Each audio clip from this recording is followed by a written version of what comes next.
The following segments are pre-recorded and sponsored by Longworth Productions. Major funding for Triad Today comes from Blue Cross Blue Shield of North Carolina, making healthcare better for all.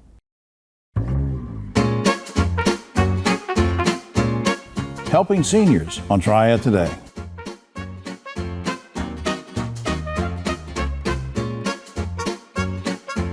Hello everyone, I'm Jim Longworth and welcome to another edition of Triad Today, coming to you once again from the Kernersville Auto Museum. We'll tell you more about the museum later on, and later on is when the roundtable shows up. We'll get into all sorts of controversy with those folks, so stay tuned.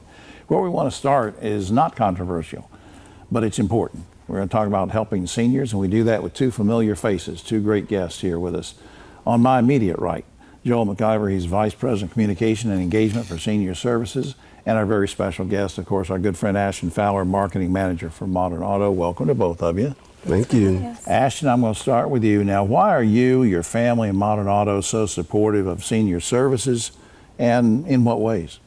Well, Senior Services has had a special place with us for a long time. For as long as I can remember, we have been involved in various different ways. We've supported Meals on Wheels, we've supported their volunteer appreciation luncheon, and the Spring Arts Extravaganza. That's always been really fun. And then this year, we are proud to support their 7 over 70 luncheon coming up, which is going to be pretty exciting. Yeah, we're going to talk about that as we go along. Before we do that, though, just remind folks, Joel, what's the mission of Senior Services? Well, Senior Services exists to help older adults remain in their homes for as long as possible. We want to help them to age with dignity and to live with purpose.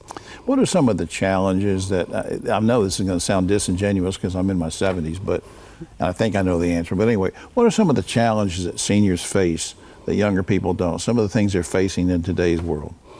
Well, there are many challenges that are hitting older adults especially hard. When you talk about affordability and having to choose between paying for your rent. Stretching a dollar.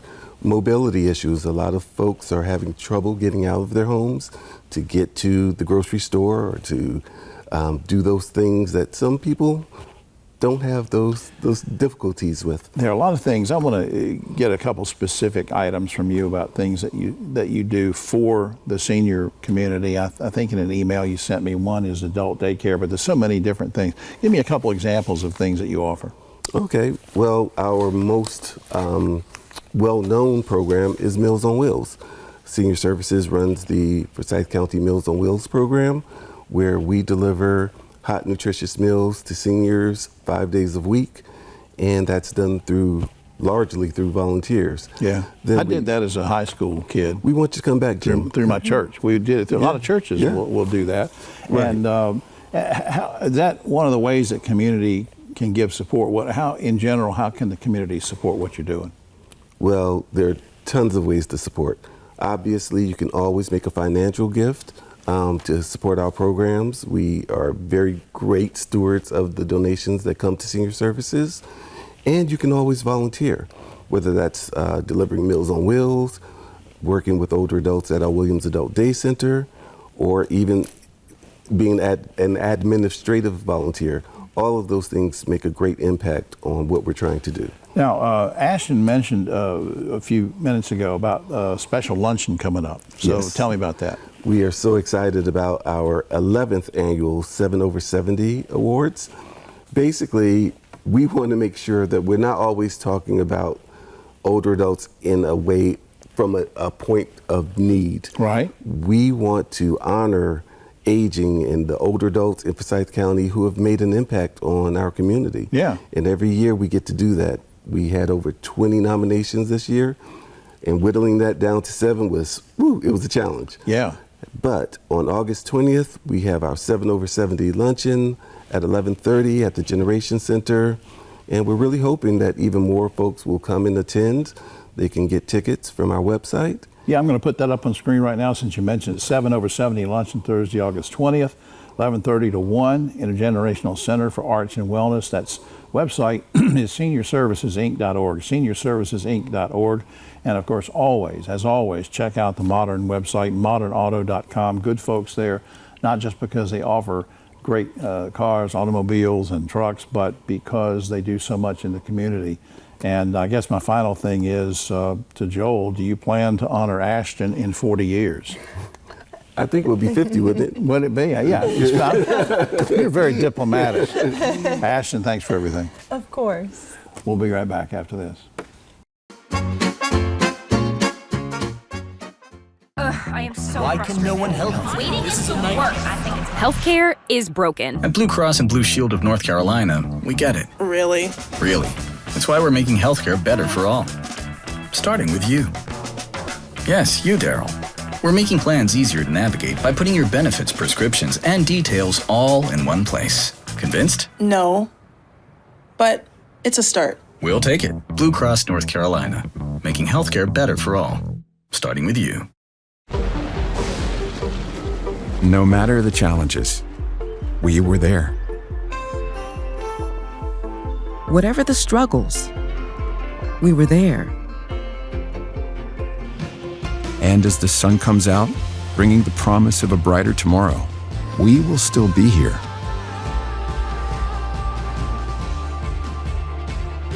We're Duke Energy, and we're building a smarter energy future for you.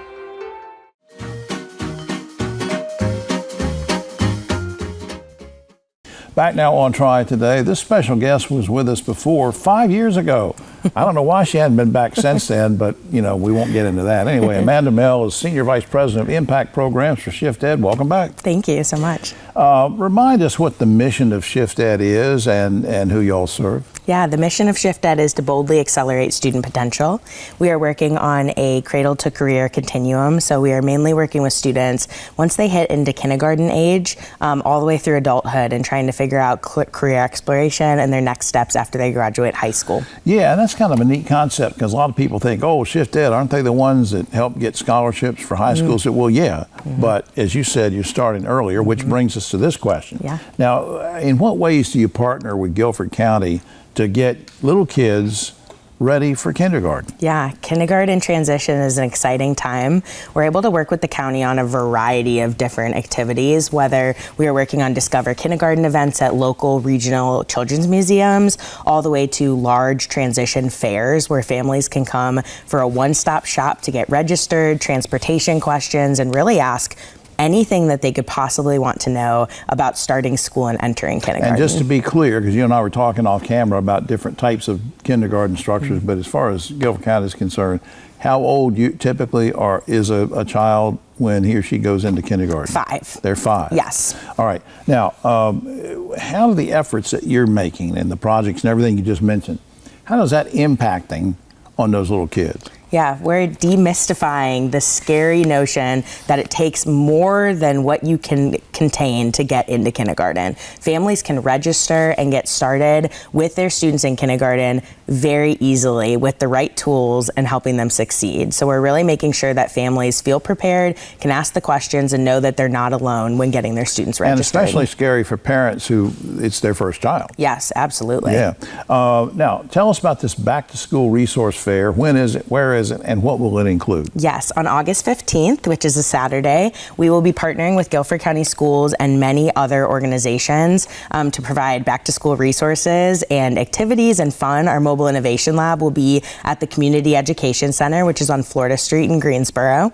And we'll have STEM activities, backpacks, and all sorts of other fun for families to get ready for school, which starts just a couple weeks later. It is. Now, back up just a second. You mentioned the Mobile Innovation Lab. Yeah. What is that? Yeah, our Mobile Innovation Lab is a STEM bus on wheels. So many of the students who come to this fair probably have already seen the Mobile Innovation Lab at their school. It's like a field trip, but at your own building. And we run that Mobile Innovation Lab in partnership with the Forge, Greensboro, and are able to work with students from kindergarten all the way through 12th grade with that. So that'll be at the fair. Yeah. And then kids can go in there and sort of learn what's going on in absolutely. We'll have activities running. And so now does that Innovation Lab, I'm getting a little bit off track here, but does that go around the county to various locations, and can you schedule it and what? Yes, absolutely. The scheduling information is on our website, and we have a phenomenal team that works over with Mobile Innovation Lab that can get you set up and over to your school in no time. How many years have you done these fairs? This is probably our 4th year working on fairs, maybe 5th.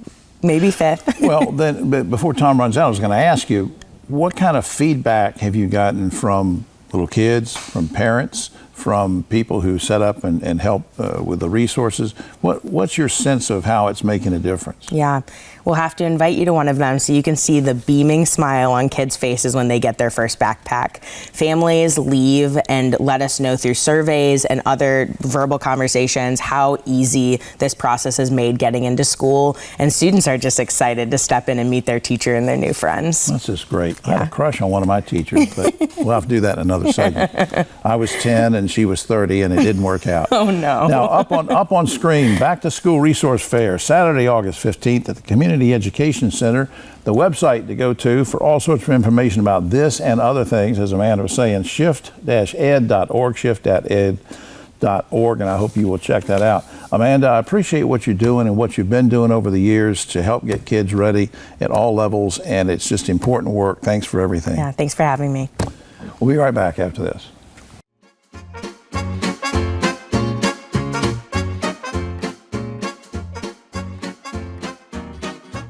Hi, I'm Jim Longworth, reminding you that Triad Today also airs on GTN Spectrum Channel 13 and streams on WFMY Plus, free on Roku and Amazon Fire.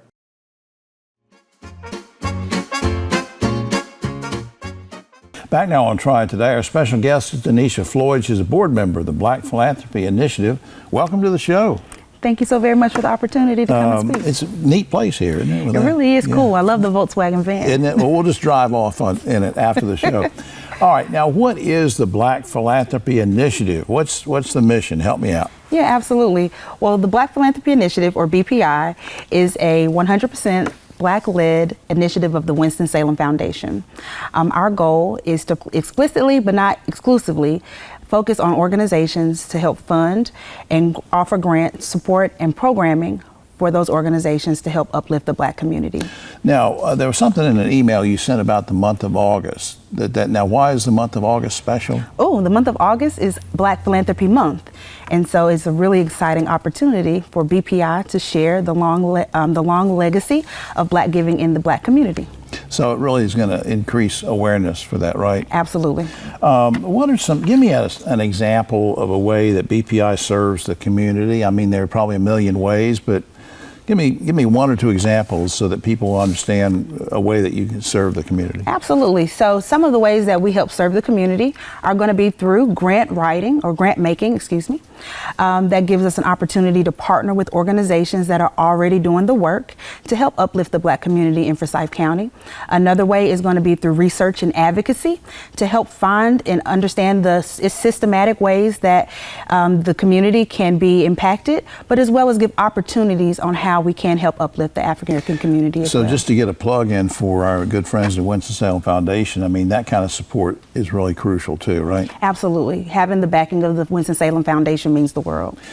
How important is community involvement in general, and maybe not just in the Black community, but when we're talking about philanthropy? I mean, how can folks get involved, and why should they? Community engagement is huge because we understand that, or with the African proverb, if you want to go fast, go alone. But if you want to go far, bring others with you. Wow. And so we understand our goal isn't to just go super fast, but to bring the community along and uplift. And so we want to partner with community organizations, community partners, community members to help invest their time, talent, and treasures to help uplift, again, the community. Why is this initiative so special to you? I mean, people are going to say, "Oh, it's an old white guy asking Denisha a question." Duh. I mean, but why is it? I mean, why is it personally rewarding to you? Why is it special? What does it mean to you? Yeah, I like to think of myself as a daughter of the city of Winston-Salem. Actually, for Forsyth County. I grew up here in Walkertown. Okay. I went to school at Carver High School, so my roots grow deep here in Winston-Salem, and it brings joy to my heart when I see and partner with organizations who care about not just seeing one particular organization have what they need, but the entire community. And while we understand that the Black community, I like to think when the Black community is uplifted, the whole community is uplifted, and I do believe that that is important in the work that BPI does uplifts that community. Absolutely. Now, I want you to remind us about this. There's a big October, and I could be wrong about this, but I think you put in an email about an October fundraiser. Yes. Now, tell me about that. So in October, we have our annual fundraiser, and this is a wonderful opportunity for the community to come learn, come party with us, to come experience the joy of Black giving. And our goal is to be able to network and partner together to learn more about the different grantees and different partners that we work together with to be able to uplift them in their journey to help grow the Black community. Do you have a date set yet, or a location, or any of that stuff yet? The date is going to be October 10th. Okay. As well as the location is downtown. Skips my mind exactly. Well, they can look at the website. But it is on the website. All right, let me give that right now then. bpiws.org, which of course stands for Black Philanthropy Initiative Winston-Salem. So it's bpiws.org. Please check that out. And also a special thank you again to the good folks at the Winston-Salem Foundation. Please visit their website at wsfoundation.org. Denisha, thanks for everything you're doing to uplift the community in so many ways. Will you come back sometime? I sure will. Thank Especially you. if it's going to be here. Yeah, we got to ride off into the sunset. Yeah, we're going to ride off into All right, we'll be right back after this.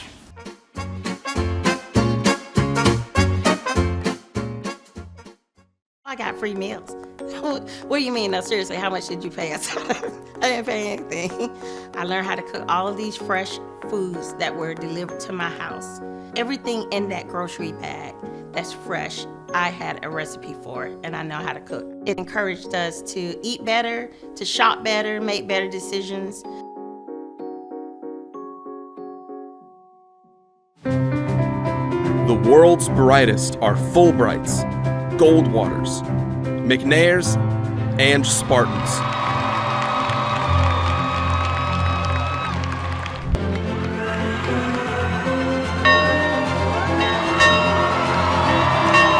UNCG. Find your way here.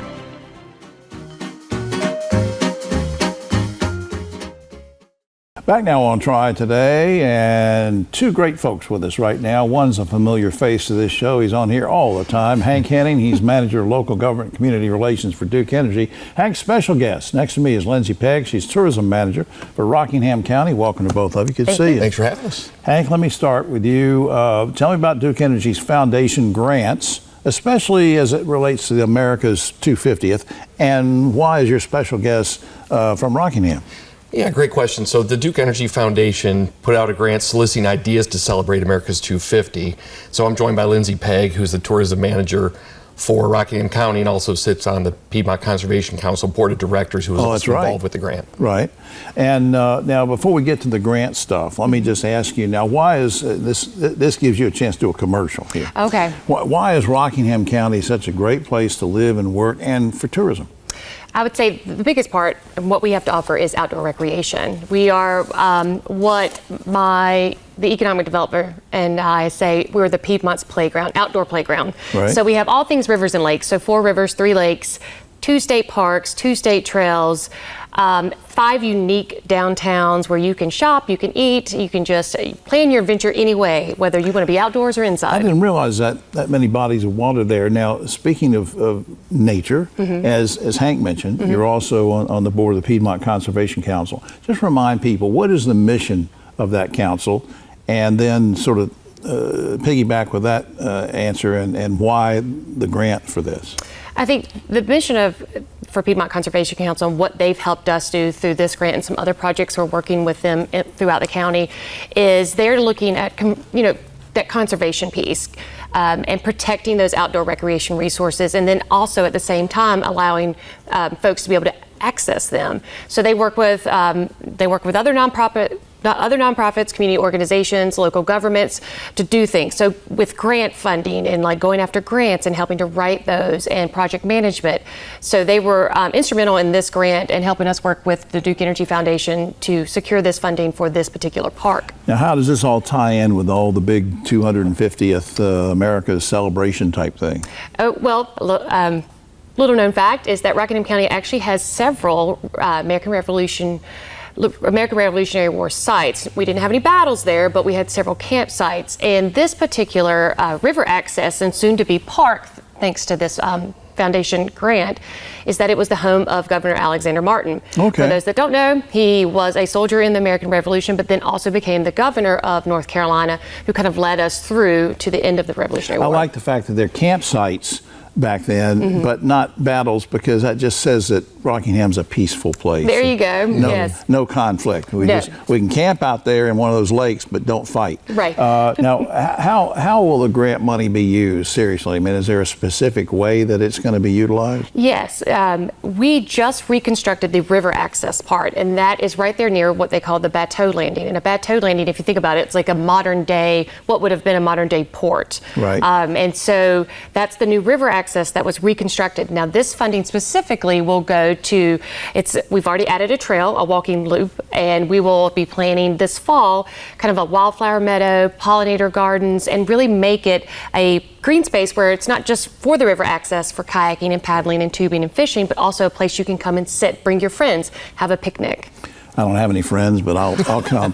Hank, this sounds great. Now, why is all this so consistent with the mission of the Duke Foundation? Well, we do have a heavy presence in Rockingham County with our power plants up there and our operations center and so forth. And there's always been a lot of great ideas that have come out working with Lindsay and her team. Like she said, it's sort of the Triad's playground. And that's partly or mainly true. And so we've done butterfly gardens, trails, really to enhance the quality of life up there and for the citizens throughout the region that they can go to and have some fun. I just think that's great. Up on screen first, rockinghamcountync.gov is the general website for the county. Check that out, rockinghamcountync.gov. Also, for more information on general topics and specific ones that you can navigate in this, go to duke-energy.com, duke-energy.com. To Hank and Lindsay, thanks for all you're doing to make things better for everybody. Thank you for having us.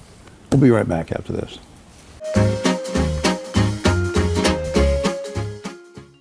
At Sutton Brothers, we're confident we can help you solve your heating, cooling, plumbing, and electrical needs. So confident that we'll fix it or it's free. Our highly trained technicians will diagnose your problem and fix it with either a repair or replacement.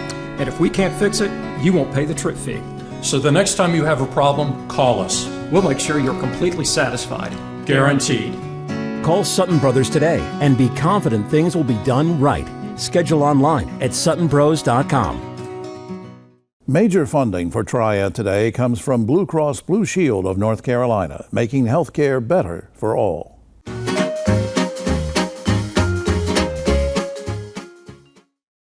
The Roundtable is brought to you by Sutton Brothers, locally owned and operated and serving all of your HVAC, plumbing, and electrical needs.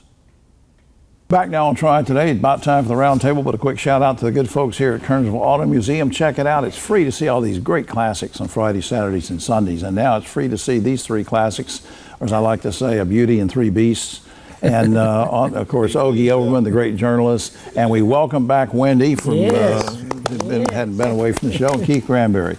All right, a number of states, including Texas, Arkansas, and Michigan, are now offering $26,000 in relocation expenses for anyone who moves to their state. We've covered this in general before, but now this is very specific. Would you like to see North Carolina pay people like $26,000 to move here? Why? I could say teachers. I think we should pay teachers to move. Okay, that's interesting. Why do they pay just to move? Yeah, that's what they're saying. Wendy, what do you think? North Carolina's beautiful. Beaches, mountains, perfect weather year-round. We should be paying the people that already call North Carolina home. There you go. Oh, Keith. What are those states again? Texas, Michigan, and thanks for asking that after I've buried this sheet under the rest of Texas, Michigan, and Arkansas. Okay, Michigan and Arkansas, I understand. They need help. They definitely need help. All right, this is kind of serious. Auto racing is popular, as we know, in this area, but should driving in that sport be restricted to adults? I bring this up for a couple reasons. Ricky Petty once told me that his daddy Lee wouldn't let him race until he was 21. And recently, kids as young as 11 years old are getting out and racing these cars. Given the dangers of auto racing, should racetracks be required to adhere to DMV laws where you have to be 16 to drive? Hoagie. Well, if it's a sanctioned track, they should, but they have these little tracks where kids race go-karts and micro midgets. Because I did that as a kid, right? But not a professional level. Yeah, surely Wendy, not. What do you think? I've been driving since I was 8 years old. Could drive a tractor, stick shift, all by the time I was 9 years old. So right. I say let them drive. I don't see a reason not to. Well, would you lower the driver's license age? No, this is a sport, so Yeah. it's different. Keith? Well, I wouldn't let them drive. I would put them in go-karts and stuff, but letting them drive an actual car, I don't think that's... A McDonald's restaurant owner stirred controversy recently when he posted a notice telling employees and customers to only speak English in his place. In general, do you think a business owner should have the right to require employees to only speak English? Ogie?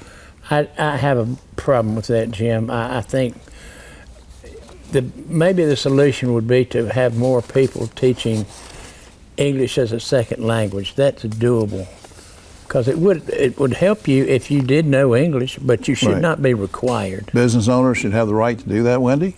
I mean, you have the right to do whatever you want to do as a business owner, but you also have to be willing to, suffer the consequences of what your actions make happen. Like, if I have customers that are not speaking English, they're going to stop coming if you don't make them feel included. Keith? I think, number one, it goes back to where we are right now. But I think that they shouldn't have to speak English. I think that a lot of people come in as customers that are bilingual, that Spanish speaker or whatever. I think that's just setting a bad precedent. According to the most recent polls, U.S. Senate candidate Michael Whatley, a Republican, and is gaining on former Democratic Governor Roy Cooper. Now, these vary, from different leads, but on this one poll, he's narrowed it to 4 points with 8% undecided. Guys and gals, the election's only 3 months away. Do you think Whatley has a path to victory over Roy Cooper? I do not. Roy hadn't even really started campaigning full force yet.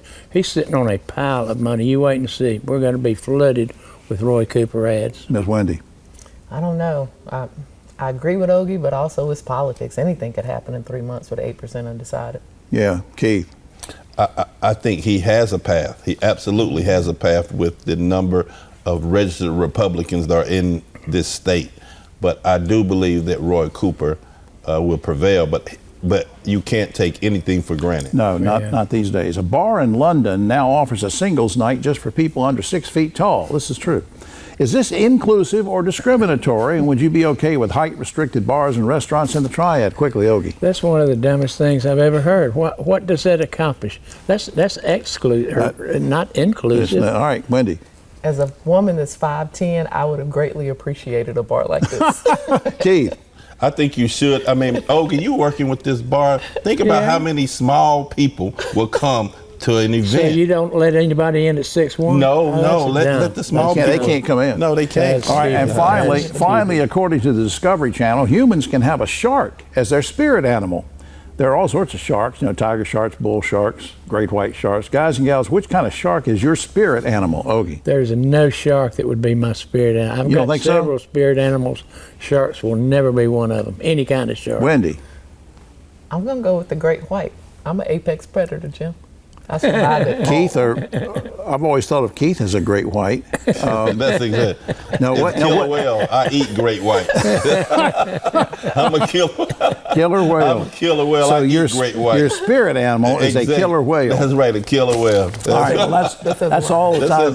That's all the time we have. Oh, except for this. Recently, the city of Winston-Salem was host to a 3-day convention of professional beekeepers. Police said it was the largest sting operation they'd ever seen. Did you like that? That's pretty For all good. of us here on Triad Today. That's your best one, Jim.